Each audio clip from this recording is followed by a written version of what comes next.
Hello, everybody. Welcome to this episode of Reality Is. I'm a little congested because the weather keeps changing. So I'm making this video because I was happened to be watching a series called Crime Watch. And the guy on Crime Watch was doing an interview with a lady by the name of Michelle, who was labeled as the freezer mom.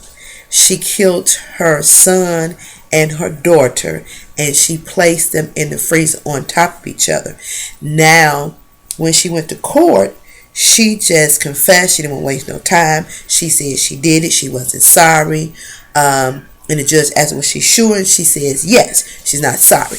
And even in an interview, she still said that she was not sorry.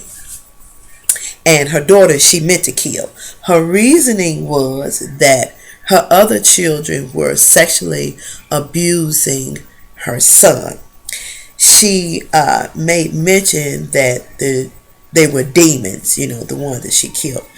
And her family was heartbroken to know that she was living in this house with her babies that she carried for 9 months, went through all the labor pain, delivered, and decided to murder.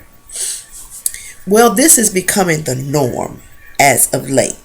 I read the other day where another mother took a toy and inserted in her 2-year-old's rectum because the baby was crying, and she felt like if it gave her pleasure, that it would give her baby pleasure. Here is why I'm making this video, because we in our society focus on things that's not important, and the things we should focus on, we don't. Clearly, there is something wrong with these pictures that I'm displaying right now. And as a parent, it breaks my heart to know that your love is not strong enough to protect your child and let it live. But then on the flip side, as I thought about it, there are some underlying issues that lead up to the things that's being done to these kids. And our government, child protection agencies does not do a thorough job of protecting the children. When a child is a newborn, 5 years old, 9 years old, 10 years old, they cannot protect themselves.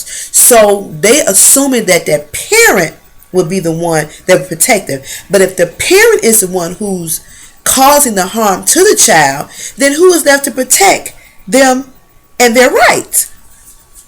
You got women that allow their boyfriends to abuse and beat their kids to death. You got girlfriends that beat their children to death. And when you look at it, she didn't plead insanity. She said she was in her right mind. But there is a sickness within an individual that can sit there and actually watch that child scream, suffer. And the children did not die instantly. They died a slow, painful death. Our society and the way it's structured and the way they handle things is sickening. And the programs that's needed to help is being dismantled. And that's unhealthy. You may not be in your right mind at the time you do what you do, or you may be in your right mind. But if you put somebody in a program and it's only for 30 days, how is that really going to help heal them from the inside out? I'm trying to understand this. People just don't reach these points, just decide I'm going to get up in the morning and today I'm going to take a life. It just don't happen that way. Some things lead up to it. And people think that crazy people actually walk around who look crazy. No, crazy people look normal, just like me and yourself. They dress up with dresses, suits, hats, heels, scarves.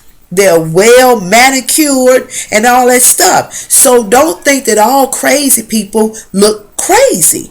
And even the coworkers that you work with, you really never know the real mentality of that person until they're pushed over that edge. So I'm just saying, it's sad It's disheartening to know that mothers can actually they give a life and then they take it in a horrific way.